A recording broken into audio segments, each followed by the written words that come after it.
Hello everyone and welcome back to Enshrouded and my tiny little shack out in the pasture. So I just got back from getting Oswald Anders and the flame wants to talk. This survivor will be a worthy addition to our cause. Place them into the world with a summoning staff, which you can craft from simple twigs.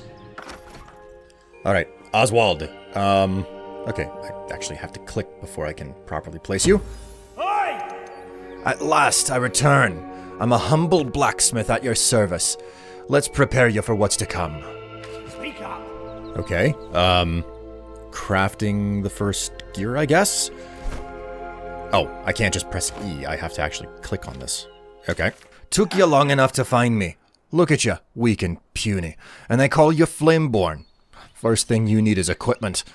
Lucky you woke me up first.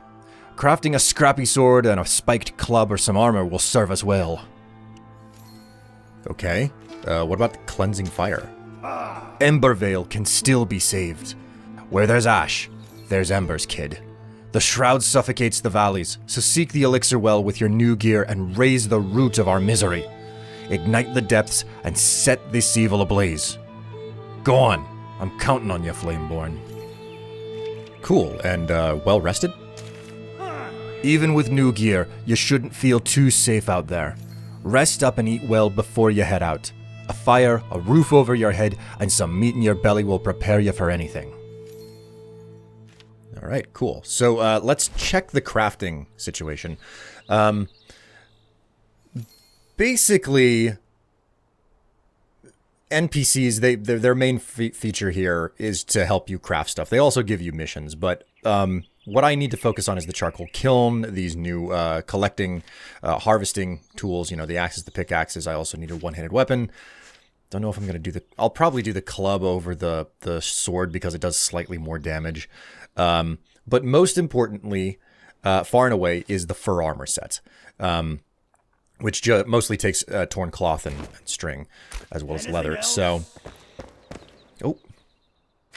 You have awakened your kin. The flame is pleased. Seek out more survivors slumbering in the springlands. Okay, cool. Okay, well, that's fantastic, that's good and everything, but before we can do a lot of these things, I'm going to need more supplies. So what I got to do is I got to do some hunting, and I have to do some mining. Grab myself some more water there. And some more food since I'm outside of the house. So the first thing I'm going to do is I'm going to run back into Longkeep here. It's been long enough since I last looted this place that a lot of the things have respawned and I can grab them up again. Most important of them all being this well. Again, water is very useful in the early game. It continues to be useful throughout the entirety of the game, but... the water, you know, you can drink it down and it gives you, you know, all of the stamina bonuses and whatnot. But what I want to do right now is collect up a decent amount of flint. So I'm going to head into this section of Shroud right here next to that little scroll in the wagon that I read in the first episode. This freak, whatever he was again. I don't remember. I don't remember the names of these guys. I don't have it committed to memory. Go ahead and grab this stone here. So right over here... just north or south of that wagon is this wall. This is the first most ready supply of flint that you will find in the game. I'm going to build with it, but I also need to make arrows out of it. So I'm going to mine and I'm going to collect other supplies and I'll see you later. Come on. Oh, 3 times. I couldn't hit the broadside of a barn. Oh my word. All right, one more. Oh my god, I actually hit him. I'll forget you, man. You're closer. I'll shoot you instead. There we go. That's what I'm talking about. Headshots. I'm almost out of flint arrows. No problem. Oops. I swapped my my crouch and my dodge buttons from Control to C. And now, like, have you ever, like, had the wrong key mapping in a game? And you're like, oh, like, And you try to work with it for a while before you're like, oh, forget this, it's not working. And you go and you remap your keys. And then you find yourself trying to do the original setup. It's a huge pain. No, don't run away. Oh, stupid bunny. All right, well. Oh, wait. Still fumbling my keys. He hasn't completely run away. There we go. Okay, cool. So, my keys. I'm fighting my muscle. I'm fighting myself in both directions right now with my keys. Oh man, look at the lighting engine and the way that it comes out of the door. I love the way this game looks. Okay, so, we'll just repair my stuff first, and we'll talk with Oswald about getting some of this stuff crafted. First off, the felling axe. We'll go ahead and make myself a scrappy axe, which is better than the stone one. I harvested up a couple of trees that are just out down in the shroud to get the shroud wood. Then there's the fur armor. So the helmet, the chest, the gloves, the trousers, and I need more string to make the boots. Go to manual crafting, string. Craft up just enough of that. Fur armor. Boots? Why won't it let me make it? Oh, not enough space in my inventory. Whoops, wrong button. We'll go ahead and equip most of this stuff. It'll probably free up some space in my inventory. Yeah, there you go. I've got at least 2 slots, 2 new slots. We'll go ahead and delete these old pieces of equipment because I'm not going to need those rags ever again. Go ahead and craft the fur boots. All right, that's fantastic. Let's also make a spike club, which is going to take nails. We'll make a couple of those. And... oh, I need 4 nails, not 2. Okay, we'll make a little bit more. Craft myself the spike club now. And finally, last but not least... okay, I have the stuff for the charcoal kiln now. Go ahead and make that out of stone. And I am completely out of space in my inventory, so now I'm going to go ahead and sort that out. Okay, now with everything put away, I can go ahead and place this charcoal kiln right outside. I don't think there's anything stopping me from putting the charcoal kiln inside of the house. I don't think that the game like keeps track of whether or not you're creating too much smoke or anything. But anyways, let's go ahead and use this bad boy. Blah, blah, blah. It's the tutorial, which I do not need. So what I'm going to do here is put wood logs and dirt into the inventory. So I've got both of those, but it's not going to make much. It's going to make it... it's going to do 1. So from the bottom, you select, you know, the recipe, and then you put the stuff in it, and then it just automatically queues everything up. But again, I don't have enough dirt to make a bunch of charcoal. So what I'm going to do is venture outside of the building area for my base, and I'm just going to start digging up a whole lot of dirt throughout the entire night. Okay, this is not where I need to be. This is just a bunch of stone. Okay. Another fresh day, and I come back laden with dirt. Which is great, which is great. That is queued up to work for an hour now, which is exactly what I want. I never want to be in a situation where I don't have enough coal. Okay, Oswald. You had something to talk to me about? Let's fix that up. Glider. The flame doesn't give you wings, kid. Craft a glider at the workbench. It'll make getting around a little easier. Perfect for brave ones like you. Don't forget that using a glider drains stamina. But from what I've seen, you've got it in ya. Now get back. All right, that's fantastic. We'll go ahead and use the bench to craft a glider and a grappling hook. I just need string, it would appear, to make both of these. So these are the traversal tools that you need in the game.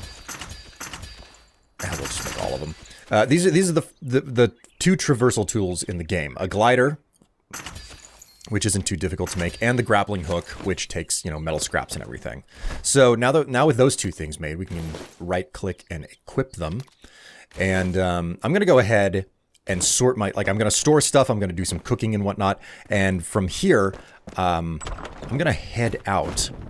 And, yep, sure enough, the glider is working just fine. Okay, so from here, I'm going to go ahead and sort my inventory out, and I'm going to go...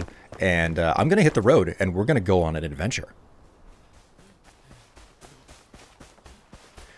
It doesn't matter how much stamina you have in these games. There's never enough.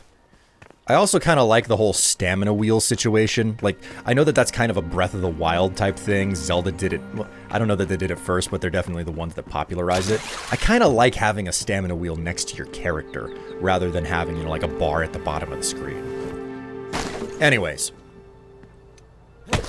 now that I can, like, get onto the middle section of Braylon Bridge here, go ahead and break a couple of these things down. For the most part, things are not like, Okay, things are always worth breaking down, but you got to think twice about what you're breaking down, because it's like a lot of this wood stuff, it's not really worth breaking because it's just going to give you a little bit of wood, you know, just a log or two.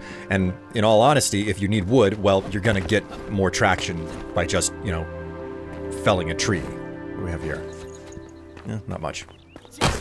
So what you want to do is you want to focus on things that look like closed containers, like not like a barrel or a chest, but not a barrel or a chest that looks like it has been busted open. That's an important thing to keep track of when it comes to your stuff. Look at this. We got a chest down here. Flint arrows. Not the best type of material, but I'll take it. Now, normally I would just... What you would want to do is you would want to jump to the other side of Braylon Bridge here, but instead, what I'm going to do is I'm going to head east from here. I'm going to just glide straight into the Shroud because I need to get to that elixir well. I can't stress enough that you should be very careful in this game when gliding into the Shroud. Like, whenever I was playing this game originally, it was the #1 thing I wanted to do. You know what? Let's go ahead and break this down again. But the #1 thing that I wanted to do was glide into the Shroud all the time. And I did. I would just jump off cliffs and go straight into the Shroud. I found out that that's a really dangerous thing to do because you need an exit strategy when you're in the Shroud. You know, it's that time limit that you have down here. And if you don't know how to get out because you glided in... Okay, I need to go this way because this is where the elixir well is. I went down the wrong road. Imagine that. Oh, hey, look at this. There's a top right here for me to do. Okay, so that's the elixir well right in front of me. I'm going to be spending quite a while down there, so I'm going to go ahead and I'm going to pop this survival flask. You want to use these survival flasks when you're out of the Shroud because it gives you time to replenish your new cap for how long you can be in the Shroud. If you pop those survival flasks when you're in the Shroud, it'll do nothing for you. You basically have to pop it when you're either out of the Shroud or when you're, you know, in some place where you can just replenish your Shroud time, as it were. All right. Oh my word, did he see me right away, or am I imagining things? Oh my... I can't believe I actually hit him. I haven't had a whole lot of luck with the bow. I guess I'm still feeling it out. Oh, you dirty rat, you shot me. Ah, yes, nothing like the sidestep. Kind of annoying that he's, like, I don't know if this is a problem for some people. It's not mostly a problem for me, but whenever you know, aim for enemies, and they're kind of just like dumb AI, they just stand there and they take it. That's never been a real problem for me. I know that some people, like, it really, really bothers them whenever you end up with AI, where it's like, I'm just going to stand here and get shot. Personally, I like it, because it's just like, hey, it's easy. I'm not necessarily here for, like, a multiplayer experience. So, like, if you want to stand there and get shot, I'll mow down as many of you as necessary. I mean, that's one of the reasons why the Dynasty Warrior games were so fun. Part of the reason why Hyrule Warriors ended up becoming a thing. Oh, I played so much of that back in the day. Anyways. I don't think... am I gonna get this guy before he... Oh, no, no, okay. I tried to dodge way too late. Eat club! Alright. That's taken care of. Okay, I think that that's all of the enemies that are immediately between me and the elixir well, but let's go ahead and read this book. Ooh, another survival flask, too. On the elixir well, springs of the elixir. Another elixir well is built on the backs of workers, slaving away tirelessly to gouge a tunnel into the earth. The plans for this construction are otherworldly. The chasm spits fumes every jab. Thin veils of mist cause headaches and irritate the eyes. All for the elixir. I hope this foul air will not spread to the lone thistle. Balthazar. Aha! Nothing like taking a nail-covered baseball bat to someone's face. Return beacons replenish your maximum time in the Shroud. Stand near them to feel their effect. Okay. So I don't have any skill points to spend, and I do plan on going into the ranged trees here, but I'm having a hard time deciding whether or not to do more gathering perks or sneak attack first. It doesn't really matter in the moment because I don't have any points to spend, but I will have more points to spend soon. Let's go ahead and eat a berry there, get a little bit of health regeneration going. And now it's time to tackle the elixir well. Now, if I'm not mistaken, if I am remembering correctly, this first elixir well is actually pretty short. Usually these elixir wells are designed to be, you know, not necessarily the largest dungeons, but, you know, you basically, you don't take the fast route to get to the shroud route that you're coming down here to destroy. That's it. That's the shroud route that I've come down here to destroy. So, usually, you have kind of something that resembles a dungeon that you have to get through whenever you come down into these places. This first one, if I'm not mistaken, like, this is basically it. We're looking at the entirety of the elixir well number 1 that you have to go into. A tutorial dungeon, if you will. They keep it really, really simple. Bandages and... Oh, mana potions. Look at that. I'll be certain... I love mana potions. Because everyone knows that I'm actually a mage in this game, which is why I run around with a bow and arrows. At least we've got a, we've got one of these... Oh, okay, that whole thing just completely broke. And it did not give me a single scrap. How wonderful. No. Point at the... No, come on. Would you just... Oh my god. Okay, it's actually hitting me. Alright, so as you can see, it's possible to break down some of the metal on the carts in order to get additional metal scrap, which, like, you're gonna have metal scrap coming out every which way eventually. It's rare in the start. Okay, so that's the shroud route, and that looks to be the big bad who's guarding it, so... Switch to the scrap arrows and hope that I can actually get a headshot in? No, I think I hit him in the butt. I think I just hit him in the hand with that one. Alright, well, let's get as many shots in before he really runs up on me. Wow, he's kind of big, isn't he? God, I've taken this guy out once when I was initially playing this game with Tev, but I've never done this alone before. Where did he go? Hello? What's your name? Thunderbrute? Fell Thunderbrute. Well, FT, I don't... Ooh! Okay, there he is. I don't know how I missed you, but at least I know where you are now. Okay. I want a little bit of distance from you. I don't know what you're doing. Okay, it looks like he's afraid of the stairs. He will not path up the stairs, so... We'll just try to keep some distance, and if I need to run away, I'll just come up onto the stairs, and yeah, he just turns and runs. Ooh, backstab damage. Stop. No. I'm gonna waste my good arrows this way. Hey there, bro. Oh, my word. I'm lucky that that attack stopped where it did. Woo. Okay, so this is feeling pretty simple. Just, like, basically not too much different from, like, you know, going, you know, Soulsborne on it. Just run directly at him and stuff. Let's go ahead and replenish that water that I just ran out of. Let some of my stamina return. Where did he go? Did he go back down here, Fell Thunderbrute? Oh, no. His name is Fell, but he's actually got a whole lot of anger problems because everybody kept calling him Phil because they never understood the name Fell in, you know, middle school. Ooh! Jeez, okay, he's actually blasting holes in the floor. I did not realize that. Whoops. Okay, I think I can get him. Yeah, there you go. Sorry, Phil. I mean, Fell. It didn't matter in the first place. A Misfortune Mace. Well, that's nice. Alright, I'll keep my hands on that and figure out whether or not to use it later. For now, though, I'm more concerned about getting rid of this Shroud Root. The Shroud Root is the source of our misery. Destroy it with a felling axe and prosper. Alright. Okay, so we've cleared the Shroud Root. This particular elixir well is done. I do not need to worry about it anymore. And I'm very surprised at how green it is down here. Look at that. Nothing but...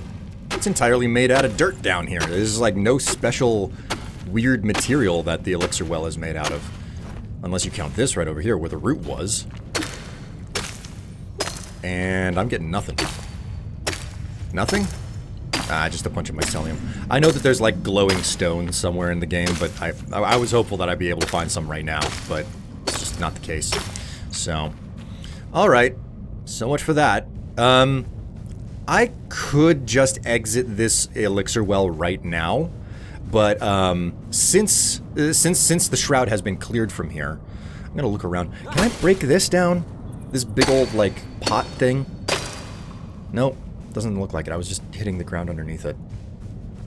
All right, I guess I'm done with the depths of the elixir well. But at the very least, what I can do for certain is I can go up to topside, because I basically made a beeline straight into the elixir well to get down here. So there's area around this elixir well that I can look over, because again, this game, like, it feels like this game is a crafting survival game, but it focuses so heavily on. Oh my word! How did I miss this? Oh, that's an epic bow. What are we looking at here? 8 power with my current, 7 with this. Well, this thing has so much upgrade potential. We'll go ahead and swap it. And we'll just swap to the Misfortune Mace as well. Oh, it's two-handed. I don't really like two-handed weapons, but you know what? Because I'm being an archer, I'm not going to be picky about my melee weapon. I don't think it's that important, because I'm not going to tech into using melee weapons in any capacity. Not that I've teched into using bows right now. It's still so early game that I have not teched into using any particular type of weapons or combat set. Like it'll take a while. So, anyways, let's go ahead and take a look at some of the stuff that we have sitting around here. Oh, look, some bad guys that I missed the first time around. Let's give this bow a shot. Yes, missing the enemy on my first attempt. This is exactly what I was hoping to do. I mean, who actually wants to hit your enemy? I think I just got shot that guy in the knee. He took an arrow to the knee. Oh, hello. Just kind of snuck up on me there. Ow! Okay, 2, 3. Yeah, that is a very slow weapon, but at least it's getting the job done. It's a powerful weapon. I'll accept it, you know. I'll allow it. It's perfectly fine the way that it is. Make certain that I'm not missing anything. Oh, look at this. We've got a pack of cloth here. This is what I'm talking about right here, okay? Like, breaking these barrels open, like, this is the way that you get most of your supplies in this game. Like, in a reliable sense. There's not really anything stopping you from collecting things up raw. Like, grabbing the raw resources first, and then... Oop, hello. Grabbing raw resources and then crafting from that. I would prefer not to do it that way. I really like this whole process of, oh, hey, check it out. Like, you don't actually have to do the... you don't have to get your supplies through traditional gathering. Oh, look at this. We've got another cart here. Like, this is actually the furthest in that I'm willing to go with collecting supplies. So I can clear out the back of this wagon first, yeah? Whoops. There were 3 walls on that, and I only got 1. Oh, man. I could have gotten up to 3 metal scrap out of that, but I didn't. Well, that's not fun. Okay, let's keep searching around here.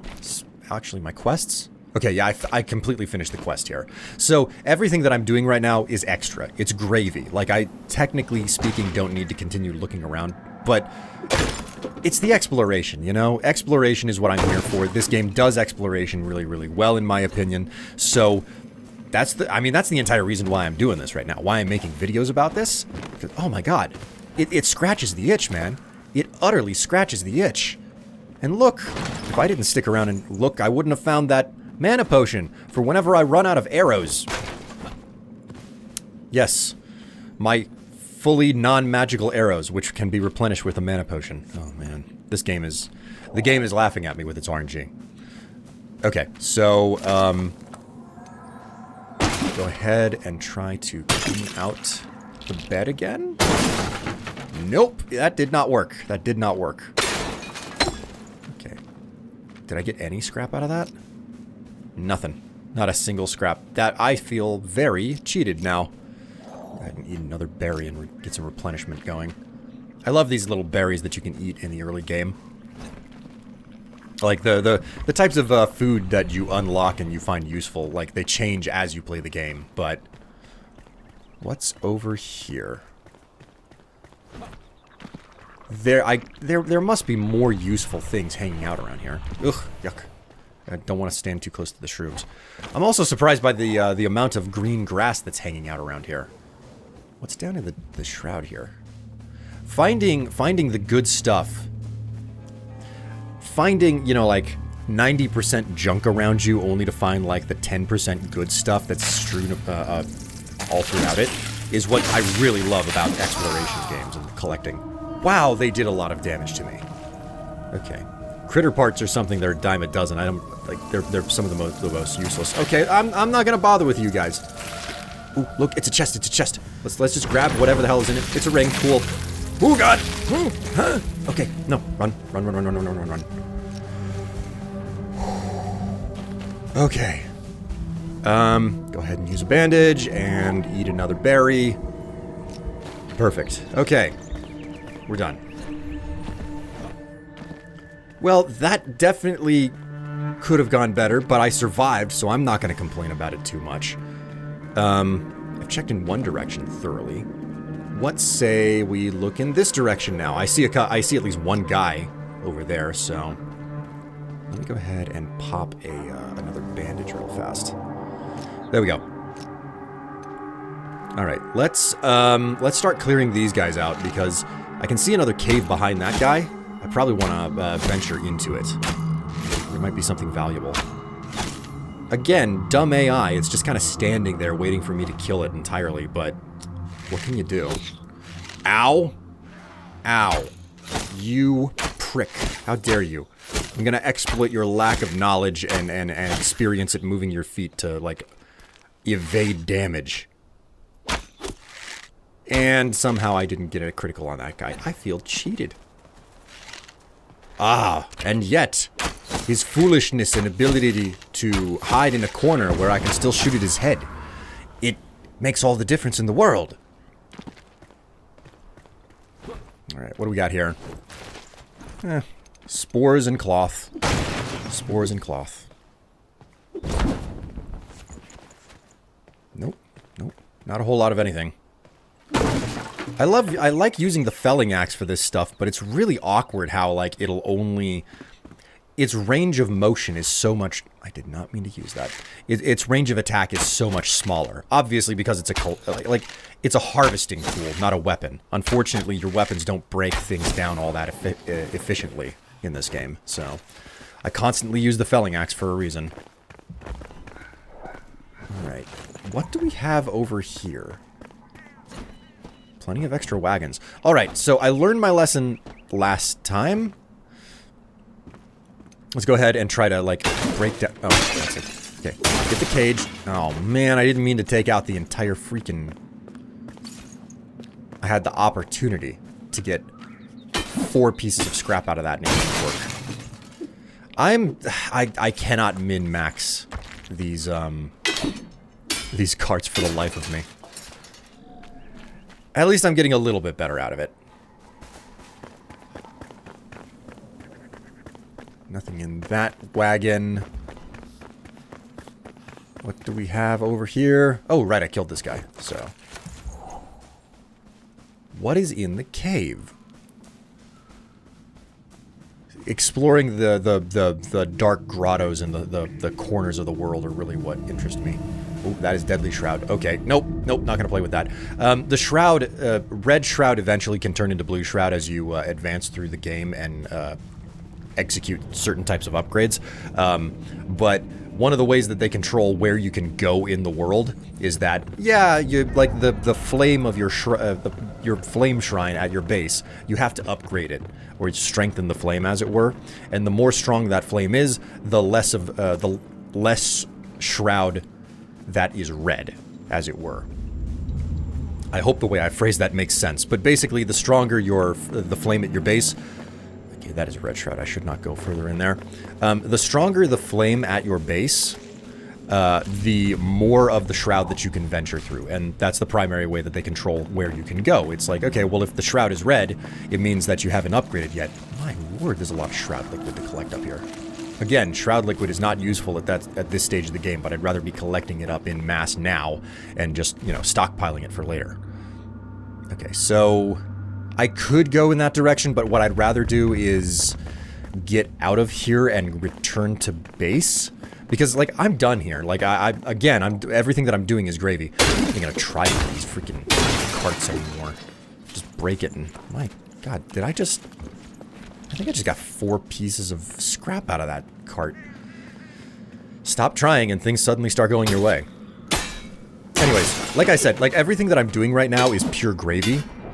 In regards to, like, collecting supplies up and whatnot, and I don't know how much of this I'll show in the long term, assuming that this series continues, but, a lot of the game is this. Like, if you want to do it, there's nothing requiring you to do it again.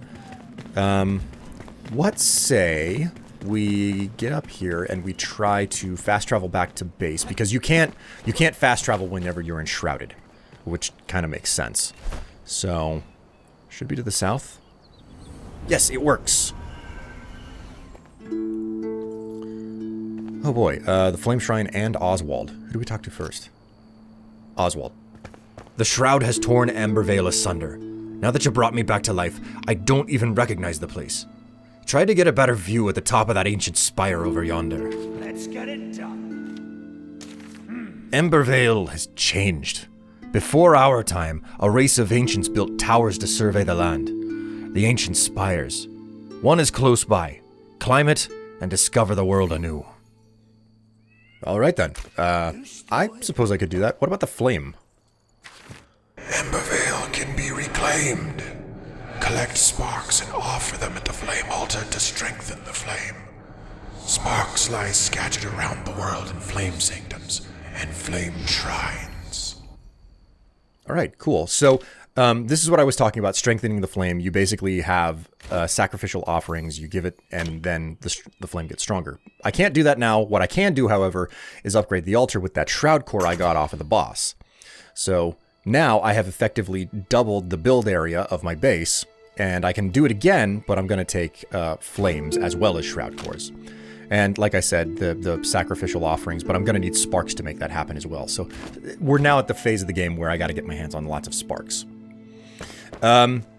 So, oh my god, I forgot that I had this in my inventory. Okay, okay, now I can't equip. Let's go to my character. And I've got a basic ring there. Let's go ahead and swap it out, because Life Leech seems pretty good. I'll go ahead and sort my inventory out. Aha! Look at all of that beautiful charcoal. I can now make wood acid, and one more at the charcoal kiln, which is nice. That's good. Oswald. Now that I have the charcoal, I can make a forge, which is what I want as well. And now I can make Rising Fighter Helmet plus 5 more. So basically, the combat-driven, like the melee weapon-driven armor is now available to me through Oswald. Unfortunately, I'm not going to be using it because I'm going to be going archer. But I can place this, and I can put metal scrap and charcoal into the forge and create metal sheets, and that will be the way that I can, like, do some of my initial improvements and whatnot. I've got to sort my inventory out further here, but for the time being, what I think I want to do before I close up is I don't have my building hammer on me. Let's go ahead and stash my wand. I do not need that at the moment. Is the building hammer over here? Yeah, sure enough. Okay. So, we'll take out the building hammer. Look at the... Let's switch over to a better tile set. Here we go, the 2 meter, and we'll swap over to stairs, and we'll get this put in place so that I stop... Okay, I can't center it. I'll just put 2 in then. That's fine. It doesn't have to be perfect. Alright, now I have a set of stairs to actually get up to my door instead of just, like, leaping up an entire foot. Alright, I'm gonna go ahead and sort my inventory out and stuff, and next time, guys, what we're gonna do is we're going to go out and find that big tower, and hopefully find some more space to explore. See you next time!